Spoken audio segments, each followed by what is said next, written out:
I think it's important that as we move closer to the launch date, we start clearing up some of the misconceptions and some of the issues that are clearly out there. One of the big ones, of course, is the number. What does the number mean? What do the numbers mean? First of all, it's important for me to stress that any number, whatever the volume of water is, there is no single number that's going to be the magic fix for the Murray-Darling Basin system. It's actually what you do with the water that you have available to you, how you run the rivers, how you manage your environmental assets, how you apply the water, that will give you either a good or poor benefit, both for the environment and indeed for production. Everyone who grows a paddock of rice or runs a farm understands that how you use your inputs will determine the profitability and the productivity of the land. So it goes with the environment. So just a single number on its own doesn't mean very much in my book. It's about what you do with the water and how you manage the system that is really important. And as you know from conversations I've had right around the basin over recent months, I fundamentally believe in an adaptive management approach. Adaptive management is nothing more than learning by doing, actually being on the ground, monitoring, evaluating and being willing to adjust your numbers as new information comes along. But let's talk about the numbers, because people do get hung up about them, and I can understand that. And so I thought it's worth going through both what I think is the way forward through to 2019 during that 7 years of opportunities for change and adaptation, and also to reflect on the fact that we've done a fair bit going back into the past in terms of managing our river systems into better balance and better health. We've been talking over recent months with the sort of the round figure of about 2,800 as the sort of the current thinking. Well, we've landed on a number of 2,750. That's 2,750 gigalitres. That's the number that everyone will latch onto, so I want to take the chance to explain it. First of all, that number is at a base date 2009, and second of all, that number can change. The processes we've now built into the plan, hardwired into the plan, allow this number to change based on new knowledge, bringing into account things like infrastructure, works and measures, and an opportunity again to constantly monitor and adapt under an adaptive process. 2009, by the way, is sort of when the modelers started, and it's also in the context of when the Water Act really started to clock in, with the Commonwealth starting its buyback programs and its infrastructure programs and so on. But we're at 2011. We're 2 years down the track. So how have we gone? Well, we've gone pretty well, actually, in our march towards 2019, when this plan actually clocks in, when the numbers actually become part of the plan, needing to be complied with. So 7 years through from 2012, when it will inevitably start. But since then, 2009 to now, November 2011, the processes of buyback and infrastructure have reduced that number, 2,750, by the amount of 1,282 gigalitres. Bulk of that's buyback, but you'll recognise the couple of hundred in there already from NVERT 2, 214 gigs, bits and pieces of other infrastructure. But at 2011, the what's left to do is the difference. Let's do the maths together. 8, 6, 4, 1. 1,468 gigalitres left to go over 7 years. Now, the authority believes that how that is obtained for the environment will be critical to social and economic impacts in towns and communities throughout the basin. The authority believes, and has made recommendations to the government, that they should demonstrate a bias towards infrastructure and environmental works and measures, and undertake the Windsor Rules Review, the Tony Windsor Parliamentary Inquiry Rules Review, to slow down, if you like, the volume of buyback and increase the amount of acquisition by efficiencies, productivity improvements, rules and infrastructure.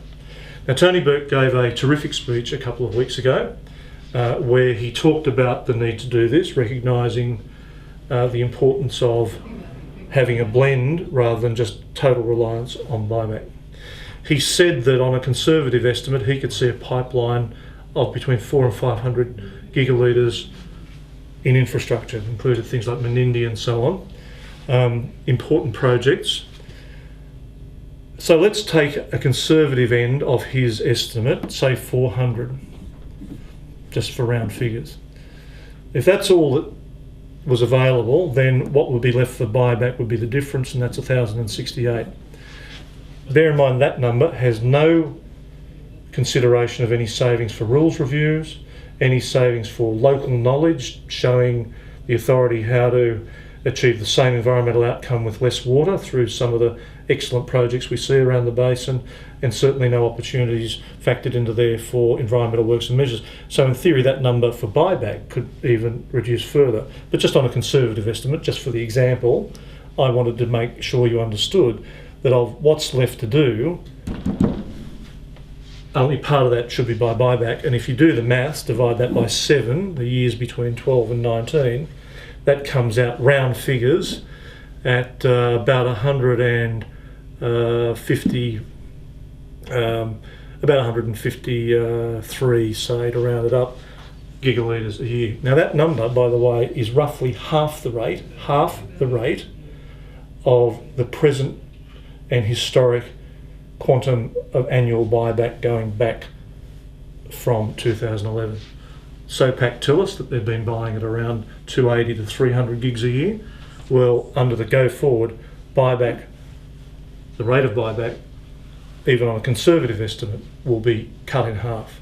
And for those who are concerned about buyback impacting on towns and local economies and Swiss cheese effects, I think that should represent good news. So that's the go forward, but let's also look about what we've done. As you know, the big effort back in 2004, the Living Murray, was preceded by the CAP in 1995. And there's been work done in that period of time which people say, oh, we should get recognition for. Well, I recognise it. I understand, indeed I was part of some of these decisions historically, that they are major contributions to the effort to restore a healthy working balance into the Murray-Darling Basin. When you look at the numbers, there's been 959 gigalitres acquired and returned to the environment during that period, 2009 through mostly to 2004, with a little bit done in the preceding years. Now, to be fair, not all of that's Murray-Darling Basin water. In fact, 136 gigs of it goes to the Snowy system, and so the balance of 823, according to my maths, those two numbers should equal 959, yes they do, is Murray-Darling water. So if you're just looking purely at the Murray-Darling, the amount of water that we will have accumulated between when we started this process, if you like the CAP, when we recognised over-allocations were a real problem and the governments of Australia decided to do something about it. When the governments then decided to take the first step, back with the Living Murray, the first 500, when John Howard in 2007 reminded us that the way we managed the basin has reached its use-by date and we needed to do something serious as the next step, and that was the Water Act that Malcolm Turnbull brought in, and then through to 2009 when we started, through the work we've done right through and the journey through to 2019. The maths is pretty simple. It's 823 plus 2750, 3753, 3,573 gigalitres acquired for the environment under the various programs, state programs, buyback, infrastructure. That will be the volume that will have been returned to the environment through to 2019. which interestingly is not far different to some of the claims of some of the groups when they talk about the big number that they want returned. Well, if you look at the history of effort, we see a good pathway of constant effort to get us back to that concept of a healthy working basin. So that's the story of the numbers. I stress again that the 2,750 number at a base date of 2019 has that obvious qualification. We've done something substantial in between. And secondly, based on that process that I talk about of an adaptive plan, recognising the ability to change hardwired into the plan for things like environmental works and measures, new information, changes to river operations and management, irrigation efficiencies and infrastructures, and local input, bringing local wisdom into play, can adjust those numbers based on knowledge and a willingness to recognise that rivers are living systems. They're not snapshots in time, and we have to respect the fact and reflect on the fact that as they change, as new knowledge comes into play, we should be willing to change too. And so my numbers are a starting point, a chance for us all to start a journey together and stop the tug of war, everyone pulling against each other, that's been the hallmark of river management in the Murray-Darling system for more than 100 years.